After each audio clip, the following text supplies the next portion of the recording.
അൽഹംദുലില്ലാഹി റബ്ബിൽ ആലമീൻ വസ്സലാത്തു വസ്സലാമു അലാ റസൂലിൽ അമീൻ വഅലാ ആലിഹി വസഹ്ബിഹി അഊദു ബില്ലാഹി മിനശ് ശൈത്വാനിർ റജീം ബിസ്മില്ലാഹിർ റഹ്മാനിർ റഹീം കുല്ലു നഫ്സിൻ ദായിഖത്തുൽ മൗത്ത് വനബ്ലുവുക്കും ബിശ്ശർരി വൽ ഖൈരി ഫിത്നതൻ വഇലൈനാ തുർജഊൻ.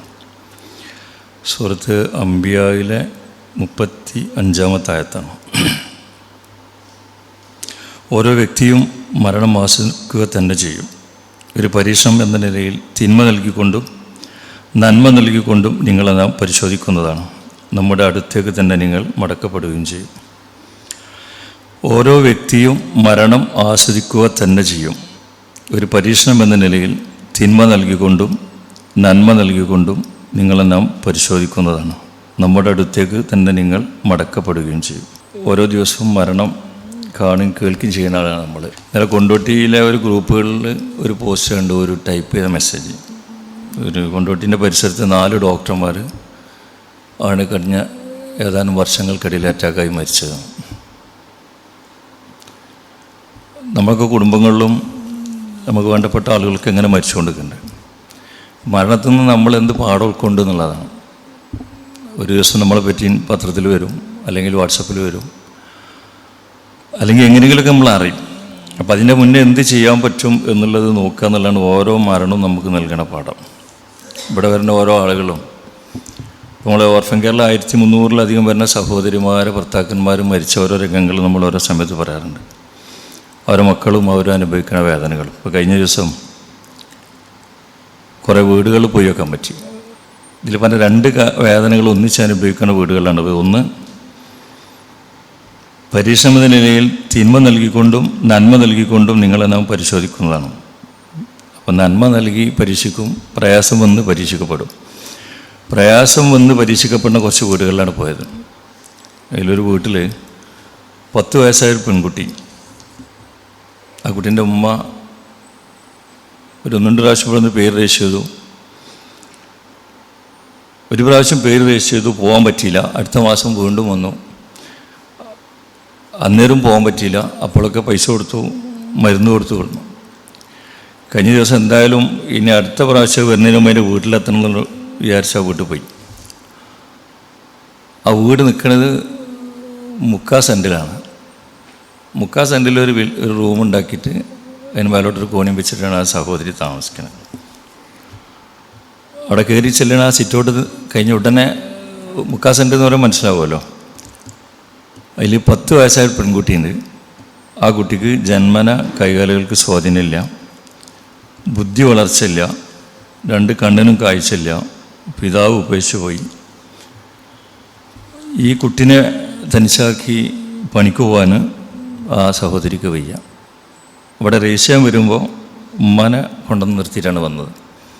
ഞങ്ങൾ രാവിലെ വീട്ടിൽ ചെന്ന് നോക്കി വിളിച്ചപ്പോൾ ആ കുട്ടി വന്ന് കിടക്കുന്നുണ്ട്. അപ്പോൾ ഇരിക്കുമോ ചോദിച്ചു. ഇരുത്തേ ഇരിക്കും, അധികം ഇങ്ങനെയാണ് കിടക്കാറ്. ഇതിൻ്റെ ചുമരുകളെ തട്ടിങ്ങനെ ആടി വീണു. അപസ്മാര സംബന്ധമായ രോഗങ്ങളുണ്ട്. ഭക്ഷണം വേണം, മരുന്ന് വേണം, അതിലൊക്കെ എല്ലാറ്റിലുപരി ഡയപ്പർ കുറേ വേണം. ഭക്ഷണം വളരെ കുറച്ചാ കുട്ടി കഴിക്കുമെങ്കിലും ഞെള്ള കൊടുത്താൽ മതിയെങ്കിലും, പക്ഷെ വയറ്റുനിന്ന് പോകണമെങ്കിൽ ഈ 10 വയസ്സായ കുട്ടിക്ക് ഡയപ്പർ ഒരുപാടെണ്ണം വേണം. ഇവിടെ വരുന്ന ഓരോ സമയത്ത് പേര് രജിസ്റ്റർ ചെയ്തപ്പോഴൊക്കെ പൈസ കൊടുത്തപ്പോൾ ചോദിച്ചത് ഇത് തരുമെന്നാണ്. അപ്പോൾ പൈസ കിട്ടിയാൽ ഓൽക്കിത് വാങ്ങേണ്ടി വരും. അപ്പോൾ ഡയപ്പർ വാങ്ങി ഇവിടുന്ന് കിട്ടിയാൽ ആ പൈസ കൊണ്ട് അവർക്ക് വേറെ എന്തെങ്കിലും സാധനം വാങ്ങിയാൽ കുട്ടിക്ക് വിലപിടിപ്പുള്ള മരുന്നും അപസ്മാര സംബന്ധമായ മരുന്ന് കൊടുക്കണം. പക്ഷെ അവിടെ കണ്ട വലിയൊരു അനുഭവം എന്ന് വെച്ചാൽ ഞങ്ങളൊക്കെ കണ്ടത് ഒരു പരാതിയും പരിഭവവും ഇല്ലാത്ത, അങ്ങനെ ഒരു വളരെ എന്താ പറയുക, ഒരു വേദന, നമുക്ക് പ്രയാസപ്പെടുന്ന വാക്കുകളൊന്നും പറയാതെ ഒരു എന്തെങ്കിലും ഒന്ന് കിട്ടിക്കാണണം എന്ന് വിചാരിച്ചിട്ട് എന്തെങ്കിലും പറയാമെന്ന് വിചാരിച്ചു ചോദിച്ചതിന് മാത്രം ഉത്തരം പറഞ്ഞ് അതിങ്ങനെ പുഞ്ചിരിയോടെ കാര്യങ്ങളൊക്കെ പറഞ്ഞ് മനസ്സിലാക്കി തന്ന് ഒരു ഉമ്മയാണ് ആ കുട്ടീൻ്റെ ഉമ്മ. ഏതായാലും നമുക്ക് പെൻഷൻ കൊടുക്കാം, ഡയപ്പർ ഇവിടെ ഉള്ളിടത്തോളം വാങ്ങിത്തരാം, വിചാരം ഉണ്ടാക്കുമ്പോൾ ധൈര്യം കൊടുത്ത് പോകണം. അപ്പോൾ യഥാർത്ഥത്തിൽ അവിടെ അനുഭവിച്ചുകൊണ്ടിരിക്കുന്ന പ്രയാസങ്ങൾ നേരത്തെ ഇപ്പോൾ കുഞ്ഞുമോൻ പറഞ്ഞു, ഇപ്പമില്ലാത്ത കുട്ടികൾ അനുഭവിക്കുന്ന വേദനകൾ. അതുകൊണ്ട് ആഴത്തേക്ക് ഇറങ്ങിച്ചെന്നാൽ ചോദിച്ചു പോയാൽ നമ്മുടെ മനസ്സൊരുപാട് ഇടറിപ്പോവും. പക്ഷേ ചോദിച്ചു പോയാൽ പിന്നെ അതിനൊരു പരിഹാരം ഉണ്ടാക്കാതെ നമുക്ക് നിൽക്കാനും പറ്റില്ല. ആ സഹോദരിയോടെ വന്ന സമയത്ത് കുറച്ച് ഡയപ്പറും ഒരു 10,000-500,000 ഉറുപ്പ്യം കൊടുത്ത് വിട്ടാൽ മതിയായിരുന്നു. പക്ഷേ ഇപ്പോൾ ആ കുട്ടി ഇനിയും ആ കുട്ടീൻ്റെ ഉമ്മാനെയും അവർ താമസിക്കുന്ന വീടും അവരനുഭവിക്കുന്ന വേദനകളും ഒരേ സമയത്ത് മുന്നിലേക്ക് ഇങ്ങനെ വന്നുകൊണ്ടിരിക്കും. നമുക്ക് മക്കളും പേരക്കുട്ടികളും ഒക്കെ ഉള്ള ആളുകളാണ്. ഈ പറഞ്ഞ ഒരു ലിസ്റ്റിലിപ്പം പഠിച്ച സഹായിച്ച് നമ്മൾ വന്നിട്ടില്ല. 10 വയസ്സായ പെൺകുട്ടിയാണ്, കാഴ്ചയില്ല, നടക്കാൻ കഴിയില്ല, ബുദ്ധി വളർച്ചയില്ല, കാഴ്ചയില്ല, പിതാവ് പഴിച്ചുപോയി, അധ്വാനിച്ചുകൊണ്ടുവരാൻ ആരുമില്ല, മരുന്ന് വേണം, ഭക്ഷണം വേണം, ഡയപ്പർ വേണം, ഇതെല്ലാം വേണ്ട ഒരു കുട്ടി. ആ കുട്ടീൻ്റെ അമ്മ ഇതൊക്കെ കിട്ടാൻ വേണ്ടിയിട്ട് പഠിച്ചവനോട് പ്രാർത്ഥിച്ച് ഇങ്ങനെ മുന്നോട്ട് പോകുന്ന ഇടയിലാണ് ആരോ പറഞ്ഞിട്ട് ഇവിടെ വന്നു തുടങ്ങി. അല്ലെന്നില്ല അവണൊക്കെ ചെയ്യാറിന് പോന്നു. മറ്റൊരു സഹോദരിൻ്റെ വാപ്പയമ്മ ഇവിടെ വന്നു, പേര് രജിസ്റ്റർ ചെയ്തു. നമ്മൾ വീട്ടിൽ പോയി നോക്കിയപ്പോൾ കാണുന്നത് 4 വയസ്സായ ഒരു കുട്ടി, 2 വയസ്സായ കുട്ടി ഇപ്പോൾ പ്രഗ്നൻ്റാണ്, 6 മാസം വയറ്റിലുണ്ട്. പ്രായമായ രോഗിയായ വാടകയ്ക്ക് താമസിക്കുന്ന പാൻ്റെയും മാൻ്റെയും കൂടെയാണ് ഈ മകൾ ഭർത്താവ് മരിച്ചപ്പോൾ തിരിച്ചു വന്നത്. ഭർത്താവുള്ള സമയത്ത് നല്ലവണ്ണം അധ്വാനിച്ച് അത്യാവശ്യം മാന്യമായി ജീവിക്കേണ്ടതിൽ ഭർത്താവ് മരിച്ചു. ഭർത്താവിന് ഒരുപാട് കടബാധ്യതകളുണ്ടായി, സ്വന്തം വീട്ടിലേക്ക് തിരിച്ചു വന്നു. കടക്കാരടങ്ങരാക്കൽ വേറെ. കടക്കാരെ സംബന്ധിച്ചിടത്തോളം കിട്ടാനുള്ളത് കിട്ടണമല്ലോ. എങ്ങനെ പൈസയ്ക്ക് വേണ്ടി അവിടെ വരുന്നതും പ്രയാസപ്പെടുത്തലും മറ്റൊരു ഭാഗത്ത്. പ്രായ പപ്പടം ഒന്നൊക്കെ കൊണ്ടുപോയി വിറ്റിട്ട് എന്തെങ്കിലും കിട്ടണതുകൊണ്ടാണ് കുടുംബം കഴിഞ്ഞു പോകണം. ആ ഭർത്താവ് മരിച്ചിട്ടാകെ 3 മാസം ആയിട്ടുള്ളൂ. എന്നാലും ആ സഹോദരി ഞങ്ങളവിടെ ചെന്നപ്പോൾ നമ്മൾ വരാന്തിലൊന്നും ഇരുന്നിട്ട് ഇങ്ങനെ കാര്യങ്ങൾ പറയണം. ഭർത്താവുള്ള കാലത്തൊക്കെ സുഖമായിരുന്നു, ഇപ്പം 4 വയസ്സായ കുട്ടിയുണ്ട്, 2 വയസ്സായ കുട്ടിയുണ്ട്, ഇപ്പം പ്രഗ്നൻ്റാണ്.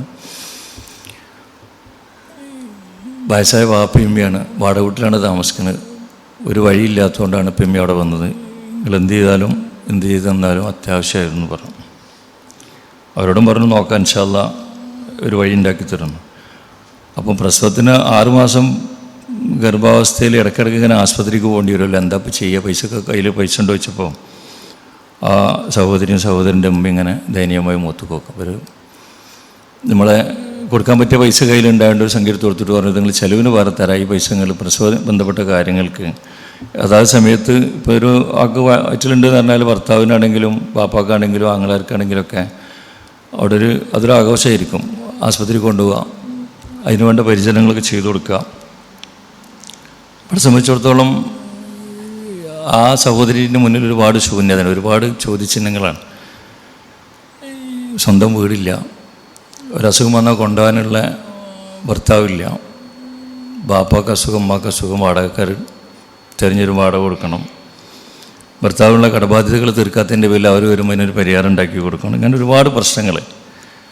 അവിടെയും ഒരാശ്വാസമൊക്കെ പറഞ്ഞു, ഏതായാലും ഇത് പ്രസവം വരെ ഞങ്ങൾക്ക് ചികിത്സിക്കാനുള്ള പൈസ തീരുമ്പോൾ പറഞ്ഞോളേണ്ടി, ടെസ്റ്റുകളോ ചികിത്സകളോ ഒക്കെ ആണെങ്കിൽ നമുക്ക് പ്രസവം വരെയുള്ള എല്ലാ ഉത്തരവാദിത്വം വിസ്മയിച്ചെടുത്തോളും. നിങ്ങൾ ബേജാറാണ്ടാലും ധൈര്യം കൊടുക്കുമ്പോൾ ആ സഹോദരിക്ക് ഉണ്ടാകുന്ന ഒരു മനസ്സമാധാനമുണ്ട്.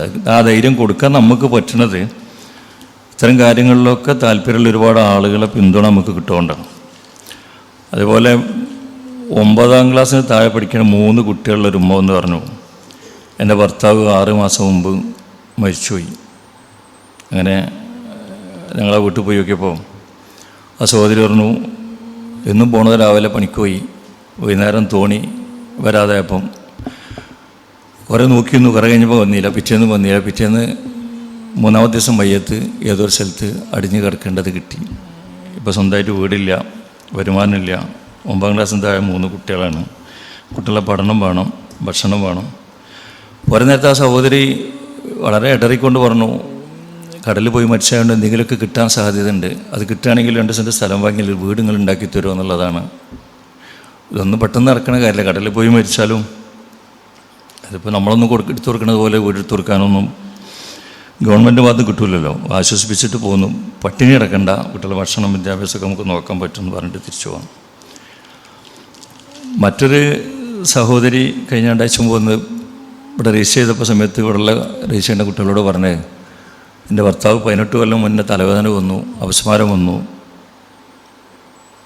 പിന്നെ അതിനോട് ബന്ധപ്പെട്ട രോഗങ്ങളൊക്കെ വന്നു, കൈകാലുകൾക്ക് കുറവ് വരൽ തുടങ്ങിയിട്ടുണ്ട്. കഴിഞ്ഞ ദിവസം അവിടെ പോയി കണ്ടപ്പോൾ കണ്ടത് വീൽ ചെയറിൽ ഒരു കസാലയിൽ തളർന്നിരിക്കുന്ന ഒരു മനുഷ്യൻ, സാധാരണ ഇരിക്കുന്നത് പോലെ ഇരിക്കാൻ കഴിയാതെ കൈകാലുകളൊക്കെ നീട്ടി വെച്ച് ചാരി ഇരിക്കുന്ന ഒരു മനുഷ്യൻ. നോക്കുമ്പോൾ കാഴ്ച ഇപ്പോൾ പോയിട്ടുണ്ട്, നടക്കാൻ സാധിക്കുന്നില്ല, കൈകൾക്ക് സ്വാധീനമില്ല, സംസാരിക്കേണ്ട വ്യക്തമായിട്ട് മനസ്സിലാവണില്ല. നമ്മൾ കുറേ സംസാരിച്ചപ്പോൾ കുറേ കാര്യങ്ങൾ തിരിച്ചു പറയുന്നുണ്ട്. അത് ഭാര്യനോട് ചോദിച്ചാൽ ഭാര്യ പറഞ്ഞു ഇന്നതൊക്കെയാണ് പറയണത്. അത് 18 കൊല്ലം മുന്നേ, അതായത് 22ാമത്തെ വയസ്സിൽ തലവേദന വന്നു, അപസ്മാരം വന്നു, പിന്നെ കാഴ്ച കുറഞ്ഞു വന്നു, പിന്നെ സംസാരിക്കാൻ വയ്യാതായി, പിന്നെ നടക്കാൻ പറ്റാതെ തീരെ വന്നു. പക്ഷെ ഇതിൽ കണ്ട കാഴ്ച എന്ന് വെച്ചാൽ ഈ 18 കൊല്ലമായിട്ട് ഒരു ഭാര്യ ഒരു ഭർത്താവിനെ പരിചരിക്കുന്നതിൻ്റെ ഏകദേശ ചിത്രം 1 മണിക്കൂറോളം ഞങ്ങൾ ആ വീട്ടിൽ ചിലവഴിച്ചപ്പോൾ നമുക്ക് കാണാൻ പറ്റിയെന്നുള്ളതാണ്. കുട്ടികളെ പരിചരിക്കുന്നത് പോലെ സ്വന്തം ഭർത്താവിനെ പരിചരിക്കണേ, ചിരിച്ചുകൊണ്ട് വർത്താനം പറയണേ, ഒന്ന് പറഞ്ഞ കാര്യങ്ങൾ വ്യക്തമായിട്ട് മനസ്സിലാക്കി തരാൻ വേണ്ടി നമ്മൾ കുറേ സംസാരിക്കുമൊക്കെ അങ്ങോട്ട് മനസ്സിലാകുന്നുണ്ട്. അപ്പം എന്താ പറയണമെന്ന് ചോദിച്ചപ്പോൾ നിങ്ങളെ പറഞ്ഞത് സന്തോഷമായിട്ടുണ്ട്. കാരണം 18 കൊല്ലമായിട്ട് നിങ്ങൾക്കൊരു പാപങ്ങളും ഇല്ലല്ലോ. 22ാമത്തെ വയസ്സിൽ റൂമിലിരുന്നിട്ട് 40 വയസ്സ് വരെ ആയ നിങ്ങൾക്ക് നമ്മളൊക്കെ ജീവിതത്തിനിടെ ഒരുപാട് മറുപടി പറയേണ്ടതുണ്ട്. പക്ഷെ നിങ്ങളെ സംബന്ധിച്ചിടത്തോളം മറുപടി പറയാൻ കുറച്ചുണ്ടാവുള്ളൂ. ഇതിന് പകരം നിങ്ങൾക്ക് സ്വർഗം കിട്ടും. ഇങ്ങനെയൊക്കെയാണ് ഇസ്ലാമിൻ്റെ കാഴ്ചപ്പാടെന്ന് അറിയണതൊക്കെ പറഞ്ഞു കൊടുത്തപ്പോൾ നിങ്ങൾക്ക് പരലോകത്ത് രക്ഷപ്പെടാനുള്ളൊരു വഴിയായിരിക്കും ഇതൊന്നും. നിങ്ങളെ പരിചരിക്കേണ്ട ഭാര്യയ്ക്ക് ഇതൊരു വലിയ സമാധാനമാകുമെന്ന് പറഞ്ഞപ്പോൾ ഭാര്യയ്ക്കും ഭർത്താവിനുണ്ടാവുന്ന സംതൃപ്തി. അപ്പോൾ ആ പറയണത് മുഴുവനും അംഗീകരിച്ചുകൊണ്ട് ആ മനുഷ്യൻ ഭാര്യൻ്റെ മുഖത്തേക്ക് നോക്കേണ്ട രംഗമുണ്ട്. അത് എന്നെ പരിചരിച്ചാൽ എനിക്ക് കിട്ടാൻ പോണത് എന്നതാണെന്നും ഈ രോഗാവസ്ഥയിൽ ക്ഷമിച്ചാൽ കിട്ടാൻ പോണത് പരലോകത്ത് ഒരു ഉന്നത പദവിയാണെന്നും പറഞ്ഞ് ബോധ്യപ്പെടുത്തി കൊടുത്തു. ആകെ 15 മിനിറ്റ് സംസാരിച്ചപ്പോൾ അവരെ സംബന്ധിച്ചിടത്തോളം വലിയ ആശ്വാസമായി. നമ്മൾ എന്തെങ്കിലും ഒരു കാര്യം പറഞ്ഞു കൊടുത്താൽ ആ പ്രയാസപ്പെടുന്ന ആളുകളെ സംബന്ധിച്ചിടത്തോളം അത് ഭയങ്കര ആശ്വാസമാവും. അവരെ ബന്ധങ്ങൾ ഒന്നും കൂടി നന്നാവാനും നമ്മുടെ ഇടപെടലുകൾ നന്നാവും. യാതൊരു പരിഭവമില്ല, യാതൊരു കുറ്റപ്പെടുത്തലുകളില്ല, എല്ലാം അള്ളാഹുവിനെ പരിഹരിപ്പിച്ച് എല്ലാം പടച്ചോൻ തന്നതാണ്, ഒരു പരിഹാരം പടച്ചോൻ ഉണ്ടാക്കി തരും എന്നുള്ള രീതിയിൽ വളരെ സന്തോഷത്തോടെ ഭർത്താവിനെ പരിചരിക്കുന്ന ഒരു സഹോദരിയാണ് കണ്ടത്. സാധാരണഗതിയിൽ ഭർത്താവിൻ്റെ വരുമാനത്തിൽ അല്പം കുറയുക, അല്ലെങ്കിൽ ഭർത്താവിന് എന്തെങ്കിലും രോഗം വരെ ചെയ്താൽ പലപ്പോഴും കുറ്റപ്പെടുത്തലുകളും ഒറ്റപ്പെടുത്തലുകളുമായി ഭർത്താവിന് നേരെ തിരിഞ്ഞ ഒരു സമൂഹത്തിൽ നമ്മൾ കണ്ടുവരുന്നത്. രോഗം വളരെ മൂർധന്യാവസ്ഥയിലാണെങ്കിൽ മാറാൻ സാധ്യതയില്ല എന്ന് പറഞ്ഞാൽ അത് മനസ്സിലാക്കി എൻ്റെ അടുത്ത ബസ്സിന് സ്വന്തം നാട്ടിലേക്ക് കയറണേ, അല്ലെങ്കിൽ വാപ്പാക്ക് ഇഷ്ടമില്ല എന്ന് പറഞ്ഞ് കൂട്ടിക്കൊണ്ട് ഒരുപാട് അനുഭവങ്ങൾ കണ്ട നമ്മളെ സംബന്ധിച്ചിടത്തോളം ഇങ്ങനെയുള്ള കുറേ അനുഭവങ്ങളും കാണുന്നത് ഒരു സമാധാനമായിട്ട് തോന്നി. അതേപോലെ മറ്റൊരു സഹോദരൻ കാഴ്ച നല്ല ആരോഗ്യവാനാണ്, 45 വയസ്സുണ്ട്, കാലിൽ മുട്ടിന് താഴെ മുറിയാണ്, എല്ലിന് പഴുപ്പാണ്, നടക്കാൻ വയ്യ, കാലിൻ്റെ വണ്ണം കുറഞ്ഞു, പഴുപ്പ് മുകളിലിട്ട് കയറാതെക്കാൻ കാല് മുറിക്കണം. അത് കോഴിക്കോട് മെഡിക്കൽ കോളേജിൽ നിന്ന് മുറിക്കണം എന്ന് പറഞ്ഞപ്പം ആ ഭാര്യ ചെയ്ത പണി ലോൺ എടുത്തിട്ടെങ്കിൽ തിരക്കിടില്ല, എന്തെങ്കിലും മറ്റു സംസ്ഥാനത്ത് പോയി അങ്ങനെ വലിയ സംഖ്യ ലോണൊക്കെ എടുത്ത് തമിഴ്നാട്ടിലൊരു ആശുപത്രിയിൽ പോയി ചികിത്സ നടത്താം. വിലപിടിപ്പുള്ള ഇഞ്ചക്ഷന് മാസത്തിൽ 12,000-ലധികം വരുന്ന ഇഞ്ചക്ഷൻ മരുന്ന് വേണം, കോയമ്പത്തൂർക്ക് യാത്ര ചെയ്യണം, മക്കളുടെ വിദ്യാഭ്യാസം വേണം, ഭക്ഷണം വേണം. അന്യൊരു മനുഷ്യൻ്റെ മുല്ലൊന്നും ചോദിച്ച് ശീലിച്ചിട്ടില്ലാത്ത നല്ല ഒരു സഹോദരി, ഒരു നല്ലൊരു മനുഷ്യൻ. ഞങ്ങൾ ചെന്ന് നോക്കുമ്പോൾ ആ സഹോദരൻ്റെ ഭാര്യയും മക്കളും ഇരുന്നിങ്ങനെ നമ്മൾ പറഞ്ഞതും കേൾക്കുന്നതൊക്കെ കേട്ട് കയ്യിൽ ഇപ്പോഴും സൂചിയൊക്കെയുള്ള ഈ ഇതൊക്കെ ഫിറ്റ് ചെയ്തിട്ടാണ് ആസ്പത്രിയിൽ നിന്ന് വന്നുകൊണ്ടിരിക്കുന്നത്. ഇനി അത് തീരുമ്പോൾ വീണ്ടും ആസ്പത്രി വേണം. ഒരുപാട് ദിവസം ഒന്നിച്ച് കോയമ്പത്തൂർ നിൽക്കാൻ പറ്റാത്തതുകൊണ്ടാണ് ആ സഹോദരി പിന്നെ നാട്ടിൽ കൊണ്ടുവന്ന് ഇവിടെ സൂചി കൊടുന്ന് വെക്കുക. ഒരാഴ്ചയിൽ 2 പ്രാവശ്യമോ 3 പ്രാവശ്യമൊക്കെ ആയിട്ട് കോയമ്പത്തൂർ പോയി വരേണ്ട ഒരു സാഹചര്യമുണ്ട്. യാതൊരു വരുമാനവും ഇല്ലാത്ത ആ സഹോദരിയും ഇവിടെ എത്തിപ്പെട്ടത് ഒരു പ്രത്യേക ഘട്ടത്തിലാണ്. 45 വയസ്സെന്നൊക്കെ പറഞ്ഞാൽ നല്ലൊരു പ്രായത്തിൽ കാലുകൾക്ക് നടക്കാൻ പറ്റാതാവുക, ഇതുപോലൊരു രോഗം വരിക, ഭാര്യ മറ്റൊരു സ്ഥലത്ത് പോയിട്ട് വല്ലതും കിട്ടുമോ നോക്കുക, ഗതിയില്ലാതെ ബാങ്കിൽ ലോൺ എടുക്കുക ചികിത്സക്ക് വേണ്ടിയിട്ട്, ആ ലോൺ അടക്കാൻ ബുദ്ധിമുട്ടാവുക. ഒരേ സമയത്ത് നേരത്തെ പറഞ്ഞതുപോലെ 1, 2, 3, 4 പ്രയാസങ്ങളല്ല ഒരു കുടുംബത്തിൻ്റെ നേരെ വന്നുകൊണ്ടിരിക്കുന്നത്. ആ മക്കളും ചേർത്ത് പിടിച്ച് പോകാനുള്ള ഒരു ശ്രമം. പോകാൻ നേരത്ത് ഞങ്ങൾ വരാമെന്ന് പറഞ്ഞ് നിങ്ങൾ കുറച്ച് പൈസ എടുത്ത് കൊടുത്ത് നിങ്ങൾ അടുത്ത ചികിത്സ നടക്കട്ടെ, ബുദ്ധിമുട്ടാവരുത് എന്ന് പറഞ്ഞ് പോരുമ്പോൾ കണ്ടാണ് അവർക്കൊരു സമാധാനം. ശരിക്കും പറഞ്ഞാൽ ഈ രീതിയിൽ പരീക്ഷണത്തിൽ പറഞ്ഞതുപോലെ ഒരു പരീക്ഷണം എന്ന നിലയിൽ തിന്മ നൽകിക്കൊണ്ടും നന്മ നൽകിക്കൊണ്ടും നിങ്ങളെന്നെ പരിശോധിക്കുന്നതാണ്. നമ്മുടെ അടുത്തേക്ക് തന്നെ നിങ്ങൾ മടക്കപ്പെടുകയും ചെയ്യും. ഇതൊക്കെ പ്രയാസം വന്ന് പരീക്ഷണത്തിന് വിധേയമായ ഒരുപാട് ആളുകളാണ്. അതേപോലെ 42ാമത്തെ വയസ്സിൽ മഞ്ഞപ്പിത്തം പിടിച്ച് മരിച്ചൊരു സഹോദരൻ്റെ വീട്ടിൽ പോയി. ആ സഹോദരന് 3 കുട്ടികൾ. മൂന്നാമത്തെ കുട്ടിക്ക് വാൾവിന് ഓട്ട. അത് സർജറി ചെയ്യാനും ഒരുപാട് പൈസ. അമ്മായിമാൻ്റെ പേരിലുള്ള വീട് പണയം വെച്ച് ലോണെടുത്ത് ചികിത്സ തുടങ്ങി. കുറച്ച് കഴിഞ്ഞപ്പോൾ ഓപ്പറേഷൻ കഴിഞ്ഞു. പക്ഷേ അത് പോയേക്ക് മഞ്ഞപ്പിത്തം വന്ന് കുട്ടീൻ്റെ വാപ്പ മരിച്ചുപോയി. ഇനി ഓപ്പറേഷൻ വേറെ ചെയ്യേണ്ടതുണ്ട്. വീട്ടിലെ എടുത്ത ലോൺ അടക്കാൻ പറ്റാതായി. അതിൻ്റെ ഇടയിൽ ഇയാൾ മരിച്ചുപോയി.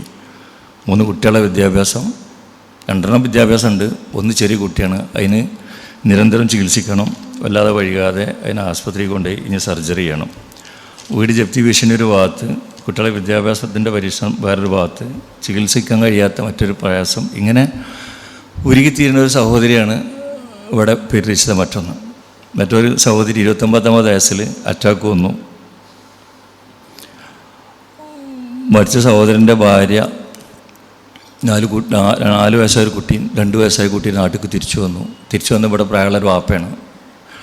വാപ്പക്ക് സ്വന്തമായ വീടിന് ആധാരമൊന്നുമില്ല. വാപ്പ ചികിത്സയിലാണ്. ഈ 24 വയസ്സായ സഹോദരി, ഈ ഉമ്മ വാപ്പാക്ക് പണിക്കുവാൻ കഴിയാത്തതുകൊണ്ട് ഈ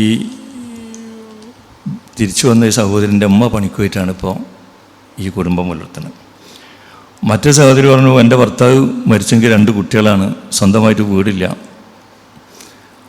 മരണകാലം ചോദിച്ചവൻ പറഞ്ഞു, മീൻ പിടിക്കേണ്ട ഇടയിൽ ഒരു മീനിനെ പിടിച്ചു, അതിനെ കടിച്ചു പിടിച്ചു. 2ാമത്തെ മീൻ കുമ്പിട്ടെടുത്ത് പോയേക്ക് അത് കൊല്ലി കുടുങ്ങി ശ്വാസം മുട്ടി മരിച്ചുപോയി. അതൊക്കെ ഇപ്പം ഇവിടെ ഈ 2-3 കിലോമീറ്ററിനുള്ളിലല്ല, ഇതൊക്കെ ഇപ്പോൾ ഏകദേശം 100 കണക്കിന് കിലോമീറ്റർ അപ്പുറത്തുനിന്ന്. ഒരു ഗതി ഇല്ലാത്തതുകൊണ്ട് അവരെ കൂട്ടി 5 സെൻറ്റ് സ്ഥലം ഉണ്ടെന്ന് പറഞ്ഞപ്പോൾ സ്ഥലം നോക്കാൻ വേണ്ടി ഏകദേശം പാലക്കാട് തൃശ്ശൂർ ബോർഡറിലാണ് ആ അഡ്രസ്സിൽ. ചായ കുടിക്കാൻ എന്തോ ചോദിച്ചാൽ പറഞ്ഞു, ചായ വേണ്ട, ഞാൻ നോൽമ്പ് വെച്ചണം. അപ്പോൾ നിങ്ങളൊന്നും നോൽമ്പ് വിൽക്കുക. അതെ, നോമ്പ് നോൽക്കാൻ പറ്റണ എല്ലാ തിങ്കളും ഞാൻ നോൽമ്പ് നോൽക്കുമെന്ന് പറഞ്ഞൊരു സഹോദരി. ഭർത്താവ് മരിച്ചു, 2 കുട്ടികൾ വീട്ടിലേക്ക് തിരിച്ചു വന്നു. ഇവിടെ പ്രായമായ വാപ്പ ആരോ കൊടുത്തൊരു 3 സെൻറ്റ് സ്ഥലമുണ്ട്. ആ സ്ഥലത്തൊരു വീടിനെ പറ്റി ആലോചിക്കാൻ കൊണ്ടുപോയപ്പോഴാണ് ആ സഹോദരി പറഞ്ഞ് ഞാൻ നോൻപ് വെച്ചിട്ടുണ്ട്. അങ്ങനെ കുറേ പ്രതിസന്ധികളിലും പഠിച്ചവനെ മാത്രം ഭരയേൽപ്പിച്ച് അള്ളാഹുവിനോട് ചോദിച്ചു വാങ്ങണ ഒരുപാട് സഹോദരന്മാർ നമ്മളെ കൂടെ ഉണ്ട്. മറ്റൊരു സഹോദരി ഭർത്താവ് മരിച്ചത് ആക്സിഡൻറ്റിലാണ്. സ്വന്തം പിതാവിന് ആക്സിഡൻറ്റ് പരിക്കുപറ്റി, പിതാവ് സംസാരിക്കാൻ പറ്റാതായി, ഭർത്താവ് മരിച്ചുപോയി. ഉമ്മാക്ക് ആ സമയത്ത് തന്നെ ക്യാൻസർ രോഗം വന്ന് ഈ സഹോദരി അന്നേരം പ്രഗ്നൻ്റ് ആയിരുന്നു. ഇങ്ങനെ ഒന്നിനു മേലെ ഒന്നായിട്ട് ഇപ്പോൾ കഴിഞ്ഞ ദിവസം എടപ്പാളിലെ സംഗമത്തിൽ വന്നപ്പോൾ ആ കുട്ടി കുറേ നേരം സംസാരിച്ചു. ആദ്യമൊക്കെ സംസാരിക്കാനൊക്കെ വലിയ പ്രയാസമുള്ള ആ കുട്ടി എടപ്പാളിലെ നമ്മളെ ക്യാമ്പിൽ വന്നപ്പോൾ ഈ കാര്യങ്ങൾ ഒന്നും കൂടി എന്തൊക്കെ വർത്തമാനം ചോദിച്ചപ്പോൾ ഒക്കെ പറയാൻ പറ്റി. ഇങ്ങനെ പ്രയാസപ്പെടുന്ന മറ്റൊരു സഹോദരി. വേറെ സഹോദരി പറഞ്ഞ്, എൻ്റെ മാറിൽ ക്യാൻസറാണ്, സർജറി കഴിഞ്ഞിട്ടുണ്ട്, കുട്ടികളെ അച്ഛന് മാനസികമാണ്, എനിക്ക് ക്യാൻസർ എന്നൊരു ശരീരത്തിൻ്റെ ഒരു ഭാഗം മുറിച്ച് മാറ്റിയിട്ടുണ്ട്, ഭർത്താവിന് മാനസികമാണ്, താമസിക്കുന്ന ഒരു കുടിലാണ്. നിങ്ങൾ വന്ന് നോക്കിയാണിപ്പോൾ അത് പോയി നോക്കിയപ്പോഴും ഒരു ഓലക്കുടീൻ്റെ ഉള്ളിലാണ്. ഭർത്താവിന് മനോരോഗം, സഹോദരിക്ക് ക്യാൻസറിൻ്റെ ചികിത്സ തുടരണം, കുട്ടികളെ പഠിക്കണം, ഇങ്ങനെ പ്രയാസപ്പെടുന്ന ഒരു സഹോദരിയാണ് മറ്റൊന്നാണ്. അപ്പോൾ നമ്മളെ ഈ ഓർഫൻ കെയറിൽ രജിസ്റ്റർ ചെയ്യുന്ന ഒരുപാട് സഹോദരിമാരുടെ അവസ്ഥ ഇങ്ങനെ ഓരോ ആഴ്ചകളും ഇപ്പോൾ കഴിഞ്ഞ ദിവസങ്ങളിൽ പോയി കണ്ട അനുഭവങ്ങളാണ്. ഇതൊന്ന് കോഴിക്കോട് ജില്ലയിലാണെങ്കിൽ, ഒന്ന് വയനാട് ജില്ലയിലാണെങ്കിൽ, ഒന്ന് തൃശ്ശൂരിൻ്റെ ബോർഡറിലാണെങ്കിൽ, ഒന്ന് പാലക്കാടിൻ്റെ ബോർഡറിലാണെങ്കിൽ, ഒന്ന് നമ്മുടെ തീരദേശത്താണെങ്കിൽ, ചിലക്കൊക്കെ നമ്മുടെ ചുറ്റുപാടില്ല. അപ്പോൾ ഇതിൽ ഒരു നാടും ഒഴിവില്ല. പൊന്നാനി മുതൽ വെളിയങ്കോട് മുതൽ ഏറെക്കുറെ ചാവക്കാടിൻ്റെ ഭാഗങ്ങൾ, മണ്ണാർക്കാടിൻ്റെ ഭാഗങ്ങൾ, അല്ല മാനന്തവാടി ഏരിയ കൂടെ കടന്നു പോയപ്പോൾ അവിടെ ഒരു 2 ദിവസം മുന്നേ മാനന്തവാടി പോയി നോക്കിയപ്പോൾ ഓർഫനിലെ സഹോദരി ഇപ്പോൾ വരുമ്പോൾ ചെറിയ പൈസ കൊടുത്താലും വലിയ സന്തോഷത്തിൽ ചിരിച്ചുകൊണ്ട് പോകും. ഇപ്പോൾ വന്നാലും കണ്ടിട്ടേ പോവുള്ളൂ. അന്നേ ആഴ്ചയോട് പറഞ്ഞ ആഴ്ച ഈ കുട്ടീൻ്റെ വീടൊന്ന് കാണട്ടോ. അങ്ങനെ മാനന്തവാടി ഭാഗത്ത് ഞങ്ങളെല്ലാവരും പോയി നോക്കിയപ്പോൾ ഒരു ചെറിയൊരു വീടൊന്നും കുഴപ്പമില്ല. ഒരു കുണ്ടിലായതുകൊണ്ട് ഞങ്ങളാരും ഇറങ്ങിയില്ല. ആ സഹോദരി കയറി വന്നു, ആഴ്ച ഇറങ്ങിന്ന്. അപ്പോൾ നമ്മളൊക്കെ വണ്ടിയിലുണ്ടെന്ന് പറയുമ്പോൾ ആ കുട്ടീൻ്റെ ഉമ്മാൻ്റെ ഉമ്മ, വെള്ളം ഓർഫൻ കെയറിലെ കുട്ടീൻ്റെ ഉമ്മാൻ്റെ ഉമ്മ കാണാൻ തന്നെ കയറി വന്നിട്ട് അപ്പോൾ നമ്മളൊക്കെ കാറിലിറങ്ങി പുറത്ത് കടന്നു നിന്നു.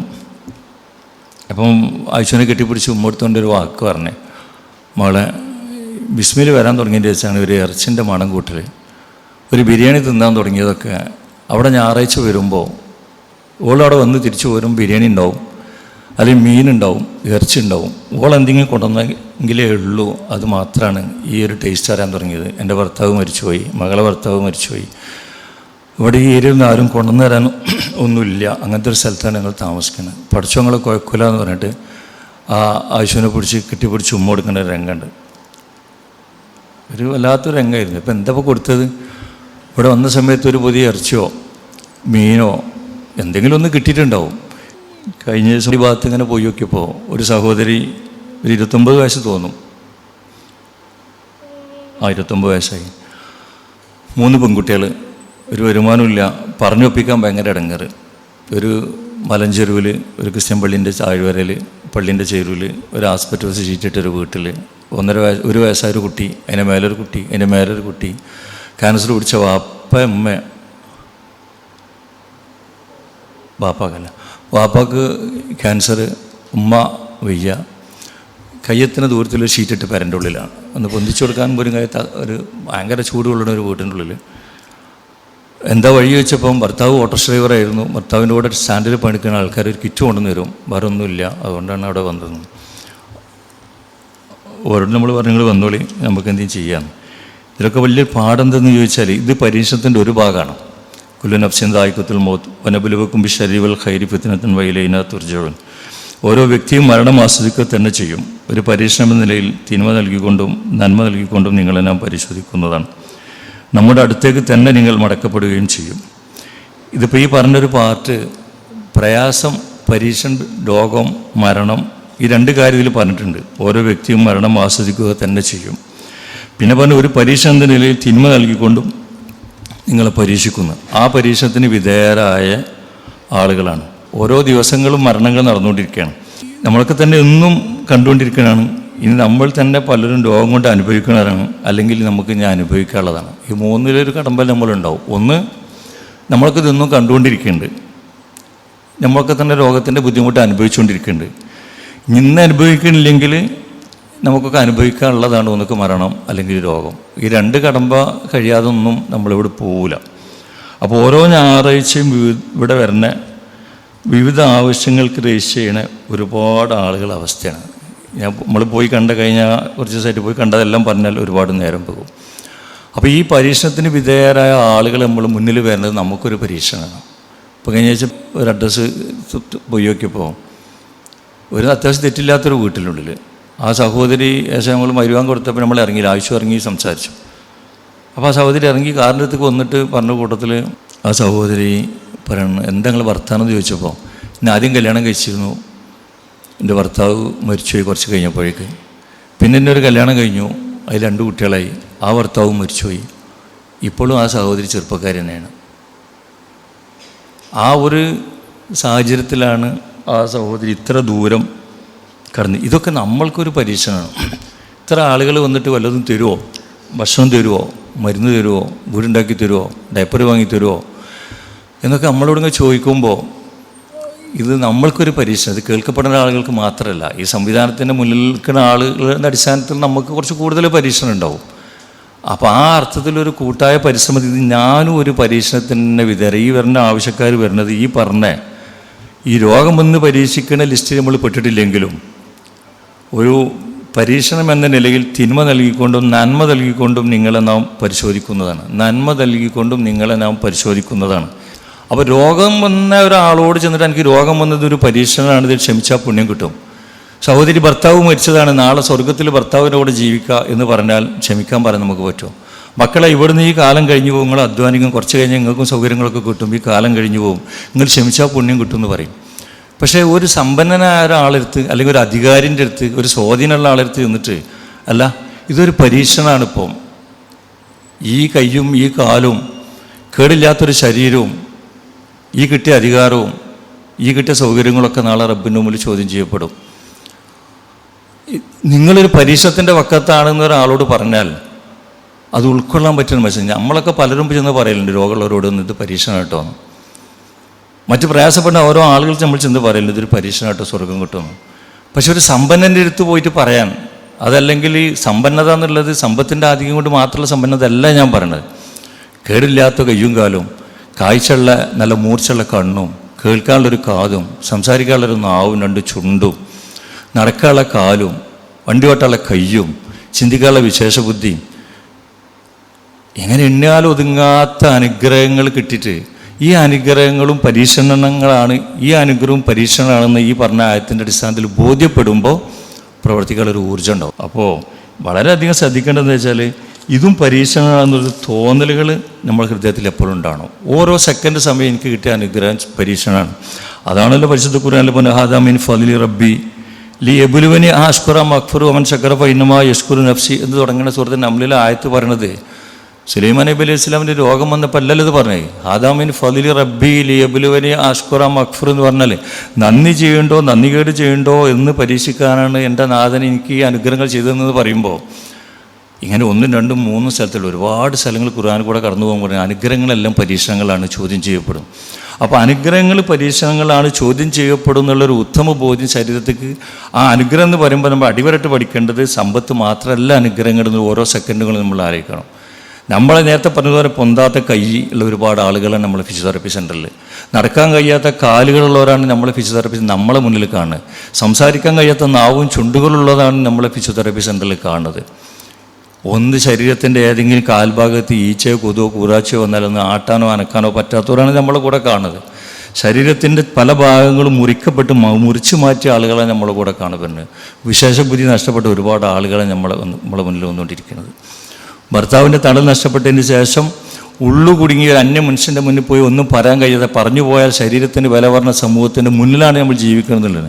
അത്ര സംഗതി ഇതിലൊന്നും പെടാതെ അയച്ചുവിട്ട നമ്മൾക്ക് ഈ പറഞ്ഞ സംഗതി വൈലേന തുർജവൻ മടക്ക എന്നിലേക്കാണ് എന്ന് പറയുമ്പോൾ ഈ ഒരൊറ്റ ആയത്തിനുള്ളിൽ കുല്ലു നഫ്സിന് ദായിക്കത്തുൽ മൗത്ത് വനബുലുവക്കും ബിശ്ശർരി വൽ ഖൈരി ഫിത്നത്തൻ വൈലേന തുർജവൻ എന്നുള്ള 1.5 വരിയുള്ള ഒരു ആയത്തിൻ്റെ ഉള്ളിൽ 3 വലിയൊരു കാര്യങ്ങളാണ്. ഒന്ന്, നിങ്ങൾ മരിക്കും, മരണം ആസ്വദിക്കുക തന്നെ ചെയ്യും. പരീക്ഷണം എന്ന നിലയിൽ തിന്മ നൽകിക്കൊണ്ടും നന്മ നൽകിക്കൊണ്ടും നിങ്ങളെ നാം പരിശോധിക്കുന്നതാണ്.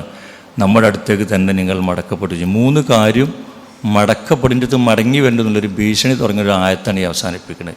ഇങ്ങനെ എത്ര ആയത്തുകൾ നമുക്ക് കാണാൻ പറ്റും. അപ്പോൾ നമ്മൾ ആയത്ത് ഓതി പോകുമ്പോഴും നമ്മൾ കേൾക്കുമ്പോഴും നമ്മൾ പറയുമ്പോഴും കിട്ടിയതെല്ലാം നമുക്ക് അനുഗ്രഹങ്ങൾ തിരിച്ചറിവ് നമ്മുടെ ശരീരത്തിൽ എപ്പോഴും ഉണ്ടെങ്കിൽ പ്രവർത്തിക്കാൻ നമുക്ക് ഊർജ്ജം കൂടും.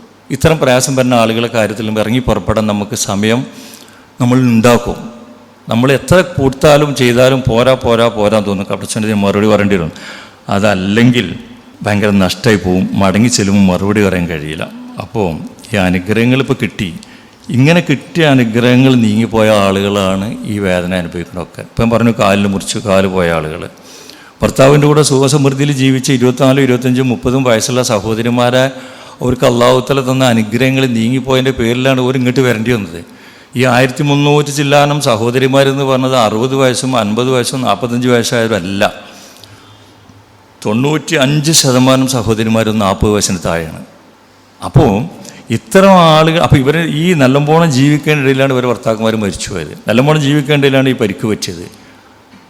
അപ്പോൾ ഇങ്ങനെയുള്ള സംഗതികൾ നമ്മൾ ഇത്തരം കാര്യങ്ങൾ ആത്മാർത്ഥമായിട്ട് പ്രവർത്തിക്കുകയും ചെയ്യുന്നതോടൊപ്പം തന്നെ നമ്മൾ ഉണ്ടാകേണ്ടത് നമുക്കൊക്കെ പരിചയമുള്ള പ്രാർത്ഥനകൾ നിരന്തരം ഉണ്ടാകും. അല്ലാഹുമ്മ ഇന്നി അഊദു ബിക മിനൽ ഹമ്മി വൽ അജ്നി വൽ അജ്ജി വൽ കസിലി വൽ ജുബ്നി വൽ ബുഖ്ലി വലലഹി ദൈനി വലബതി റിജാൽ. അല്ലാഹുവേ, മനോവിഷമം, ദുഃഖം, ദുർബലത, അലസത, പിശുക്ക്, ഭീരുത്വം, കടഭാരം, ആളുകൾ എന്നെ കീഴ്പ്പെടുത്തൽ എന്നിവയിൽ നിന്നെല്ലാം ഞാൻ നിന്നോട് രക്ഷ തേടുന്നു. ഇതിൽ നിന്നെല്ലാം നമ്മൾ രക്ഷ തേടുക എന്നുള്ളതാണ്. ഈ രക്ഷ തേടുന്നതോടൊപ്പം കിട്ടിക്കഴിഞ്ഞാൽ, ഈ രക്ഷ തേടിയിട്ടാണല്ലോ നമുക്കൊക്കെ പല ആരോഗ്യം, ഈ കയ്യും കാലും കണ്ണും തലയും ബുദ്ധിയും സമ്പത്തൊക്കെ കിട്ടിയത്. അപ്പോൾ അത് കിട്ടിക്കഴിഞ്ഞാൽ അതിനോടുള്ള നീതി പുലർത്തിക്കൊണ്ടാവുമ്പോൾ പഠിച്ചവനോട് ഉള്ളൊരു നീതിയാവും. അതിനോടുള്ളൊരു കൂറ് എന്താണെന്ന് ചോദിച്ചാൽ ഇത്തരം പ്രയാസപ്പെടുന്ന ആളുകളെ പ്രശ്നങ്ങൾ ഇടപെടുക എന്നുള്ളതാണ്. അല്ലാഹുമ്മ ഇന്നി അഊദു ബിക മിൻ ജഹിദിൽ ബലായി വദർക്കി ഷക്കായി വസൂഇൽ ഖലായി വശമാഅത്തിൽ ഇദാ. അള്ളാഹുവേ, ആപത്തുകളുടെ വിഷമതയിൽ നിന്നും നിർഭാഗ്യബാധയിൽ നിന്നും ദുർവിധിയിൽ നിന്നും ശത്രുക്കൾ സന്തോഷിക്കാൻ ഇടവരുന്നതിൽ നിന്നും എന്നോട് ഞാൻ അഭയം തേടുന്നു. അതുപോലെ സമാനമായ മറ്റൊരു പ്രാർത്ഥന നമുക്കറിയാം. അല്ലാഹുമ്മ ഇന്നി അഊദു ബിക മിൻ സവാലി നിഅമതിക വ തഹവ്വുലി ആഫിയതിക വ ഫുജൂതി നിഖമതിക വ ജമീഅ സഖതിക. അല്ലാഹുവേ, നിൻ്റെ അനുഗ്രഹം നീങ്ങിപ്പോകുന്നതിൽ നിന്നും, നീ നൽകിയ സൗഖ്യം തെറ്റിപ്പോകുന്നതിൽ നിന്നും, നിൻ്റെ പെട്ടെന്നുള്ള ശിക്ഷയിൽ നിന്നും, നിൻ്റെ എല്ലാ കോപങ്ങളിൽ നിന്നും നിന്നോട് ഞാൻ അഭയം തേടുന്നു. ഇതെല്ലാം എന്തൊക്കെയാണല്ലോ ഇപ്പം അള്ളാഹു തന്ന അനുഗ്രഹം നീങ്ങിപ്പോകുന്നതിൽ നിന്നും. പക്ഷേ അനുഗ്രഹങ്ങൾ പെട്ടെന്ന് ഒരു അനുഗ്രഹം ഒരാൾ രോഗിയായി കിടക്കുന്നതോട് കൂടിയിട്ട് ആ ഭാര്യക്കും മക്കൾക്കും ഒക്കെ ഉണ്ടായ അനുഗ്രഹങ്ങൾ നീങ്ങിപ്പോവാണ്. ഒരാൾ മരണം എന്നുള്ളത് അതുപോലെയാണ് നീങ്ങിപ്പോകണം. ഇങ്ങനെ ഓരോന്നും നമ്മൾ ചിന്തിച്ചാൽ മനസ്സിലാവും. അപ്പോൾ പടച്ചോൻ്റെ പെട്ടെന്നുള്ള പിടുത്തത്തിൽ നിന്ന് ശിക്ഷയിൽ നിന്നൊക്കെ നമുക്ക് രക്ഷ കിട്ടണം. അപ്പോൾ ഇത്തരം കാര്യങ്ങൾ നമ്മൾ നിർത്തിയായിട്ട് പ്രാർത്ഥിക്കും വേണം. ഇതുപോലെ പ്രയാസപ്പെടണേ ഇപ്പോൾ ഈ പറഞ്ഞ കാര്യങ്ങളെല്ലാം ഓരോന്നും ആലോചിച്ച് നോക്കുമ്പോഴും, കാഴ്ചയില്ലാത്ത കുട്ടീൻ്റെ കാര്യം, 10 വയസ്സായ കുട്ടി കാഴ്ചയില്ലാത്തതാണെങ്കിലും, ഭർത്താവ് മരിച്ച് 4 വയസ്സും 2 വയസ്സായ കുട്ടീനെ തിരിച്ചു വന്നൊരു സഹോദരനാണെങ്കിലും, ഭർത്താവിന് അസുഖം വന്ന് കുട്ടിക്ക് ആത്രസുഖം വന്ന കേസാണെങ്കിലും, 18 വർഷം മുമ്പ് തലവേദന വന്ന് നമുക്ക് എത്ര തലവേദന വന്ന് പോയിട്ട് തലവേദന അപസ്മാരം വന്നിട്ട് തളർന്നു പോയ കേസാണെങ്കിലും, ഇങ്ങനെ ഈ പറഞ്ഞ 10-13 കാല് മുറിക്കേണ്ട സാഹചര്യം വന്നതാണെങ്കിലും, ഈ ഒരു 10-12 അനുഭവങ്ങളിൽ നിന്ന് ഒരുപാട് അനുഭവങ്ങളാണ് ഓരോ ഞായറാഴ്ചയോടെ കടന്നു വരുന്നത്. അതെല്ലാം പാടെ നമുക്ക് പറയാനും കേൾക്കാനും സമയമില്ലാത്തതുകൊണ്ട് നമ്മളെ സംബന്ധിച്ചിടത്തോളം പഠിച്ച റബ്ബിൻ്റെ മുകളിൽ ഉതിര് പറയാൻ പറ്റിയൊരു പ്ലാറ്റ്ഫോമിലാണ് നമ്മളുള്ളത് എന്നുള്ളതുകൊണ്ട് അള്ളാഹു തന്ന ഏത് അനുഗ്രഹങ്ങളും നാളെ ചോദ്യം ചെയ്യപ്പെടുന്നുള്ളതും, ആ ചോദ്യം ചെയ്യപ്പെടുന്ന കൂട്ടത്തിൽ ഇത്തരം അവസരങ്ങൾ കിട്ടിയിട്ട് അതെങ്ങനെ ഫലപ്രദമായി ഉപയോഗപ്പെടുത്തി അവിടെയുള്ള നോമ്പിൻ്റെ സമയത്ത് നോമ്പിന് കിറ്റ് ഉണ്ടാക്കാനോ, അവിടെ സ്കൂൾ തുറക്കുമ്പോൾ അധ്യയന വർഷത്തിൽ കുട്ടികളെ പഠനോപകരണം ഉണ്ടാക്കി കൊടുക്കാനോ, അവിടെ പെരുന്നാൾ വരുമ്പോൾ അവർക്ക് വസ്ത്രം ഉണ്ടാക്കി കൊടുക്കാനോ, ഇവിടെ മരുന്നിന് ആവശ്യം വരുമ്പോൾ മരുന്ന് വാങ്ങി കൊടുക്കാനോ, ഇവിടെ രോഗികൾ വരുമ്പോൾ പെൻഷൻ കൊടുക്കാനോ, ഇങ്ങനെ ഏതേത് മനുഷ്യൻ്റെ ഏതേത് പ്രശ്നങ്ങൾ പ്രയാസപ്പെടുന്ന മനുഷ്യന്മാർക്ക് താങ്ങും തണലായി പ്രവർത്തിക്കാനുള്ളൊരു പ്ലാറ്റ്ഫോമിൽ ഉള്ള ആളാണ് ഞാൻ എന്നുണ്ടെങ്കിൽ ആ ഒരു ഉത്തമ ബോധ്യം ഉണ്ടെങ്കിൽ പ്രവർത്തിക്കാൻ ഊർജ്ജം വരും. അതല്ലെങ്കിൽ നമ്മളെ സംബന്ധിച്ചിടത്തോളം ഇതൊക്കെ തന്നെ ധാരാളമായി തോന്നും. അപ്പോൾ അള്ള തന്ന അനുഗ്രഹങ്ങൾ നീങ്ങിപ്പോകാതെ നിൽക്കാൻ പഠിച്ചവർ പ്രാർത്ഥിക്കുക. കിട്ടിയ അനുഗ്രഹങ്ങളൊക്കെ പരീക്ഷണം തിരിച്ചറിയുക. ആ അർത്ഥത്തിൽ നമ്മൾ വരുന്ന ആളുകളോട് ഉള്ള സമീപനം ഉണ്ടാവുക. പഠിച്ചവൻ നമ്മളെ സാമ്പത്തികമായിട്ടും മറ്റെല്ലാം നിൽക്കും സഹായിക്കേണ്ട എല്ലാ ആളുകൾക്കും അള്ളാഹു നല്ല പ്രതിഫലം കൊടുത്ത് ഒരു സ്വർഗം കൊടുത്ത് അനുഗ്രഹിക്കട്ടെ. പഠിച്ചവനെ മുന്നിൽ വരുന്ന അവസരങ്ങൾ ഫലപ്രദമായി ഉപയോഗപ്പെടുത്താനുള്ള മനസ്സ്, ആ ഇഖ്ലാസ് ഞങ്ങൾക്ക് പ്രദാനം ചെയ്തതൊക്കെ അധികമായി തോന്നാതെ പടച്ചവനെ തന്ന അനുഗ്രഹങ്ങൾക്ക് 1% പോലും തിരിച്ചു നൽകാനായിട്ടില്ല എന്നുള്ള ബോധ്യത്തോടെ അള്ളാഹുവിൻ്റെ മാർഗ്ഗത്തിൽ സമയവും സമ്പത്തും ചെലവഴിക്കാനുള്ള മനസ്സ് പടച്ചവനൊക്കെ തന്ന അനുഗ്രഹിക്കണം. സുബ്ഹാനക അല്ലാഹു ബിഹംദിക അശ്ഹദു അല്ലാ ഇലാഹ ഇല്ല അൻത അസ്തഗ്ഫിറുക വ അത്തുബു ഇലൈക്.